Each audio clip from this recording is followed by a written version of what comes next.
If you are interested in something that could potentially protect your bone health, protect you from osteoporosis, osteopenia, or even potentially reverse osteoporosis and osteopenia, to protect your heart health and keep your arteries from calcifying or even reverse the calcification of the arteries, to protect nerve and brain health and benefit your cognition, potentially protect you from cancer, to help you to have clear, healthy skin, prevent wrinkles, improve skin tone and elasticity.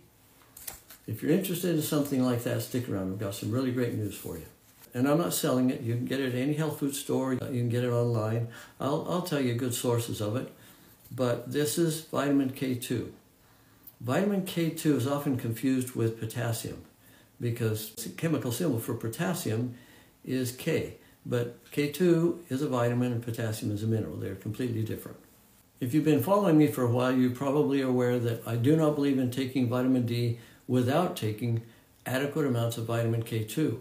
And I'll tell you what those amounts are in a minute, because it's more than most people believe. And most combinations of K2 and D3 that I have seen do not contain, in my opinion, enough vitamin K2. It's important to get enough D3.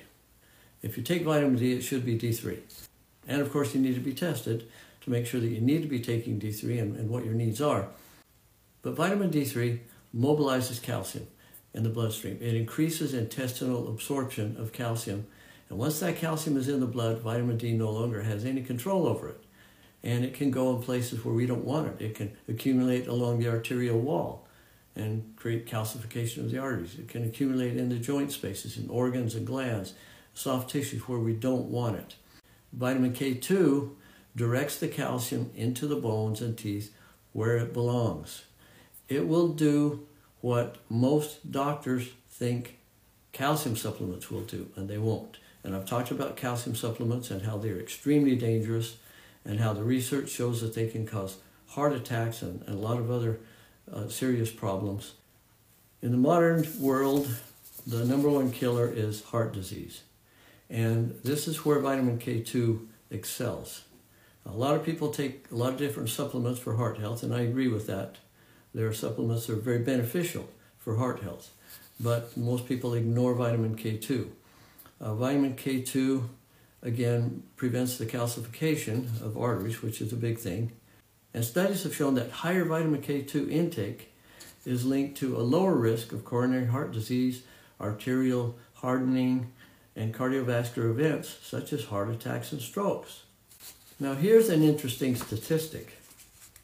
It is claimed, and this is based on research, that for every 10 micrograms of K2 that you take during the day, the risk of dying from heart disease may decrease by about 9%. Wow. So figure that out, extrapolate that. If you're taking 100 micrograms of K2, and I recommend a lot more than that. But if you're taking 100 micrograms of K2, your risk of heart disease, according to this, would decrease by about 90%. That's not bad at all. According to further research, vitamin K2 may contribute to healthy joints, healthy vision, and insulin sensitivity. Now let's talk about skin health.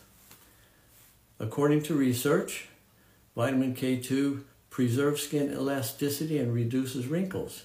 It helps prevent the calcification of elastin in the skin, and that's a process that can lead to stiffness and loss of elasticity. It supports collagen production. That's a big thing for the body, including for bone health. It improves skin tone and reduces dark circles under the eyes. If you have dark circles under the eyes, take high amounts of vitamin K2. It lowers skin inflammation.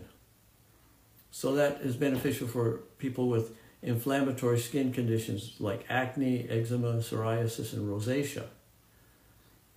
It promotes wound healing, and it helps prevent premature aging linked to calcification. There used to be large amounts of vitamin K2 in the human diet. There aren't anymore. And people will say, well, just eat butter, just eat cheese.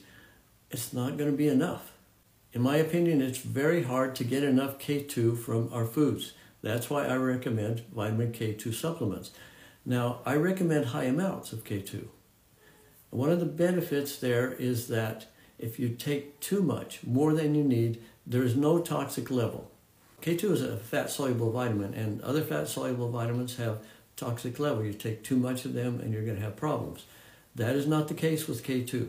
You take more than you need and your body will just excrete it.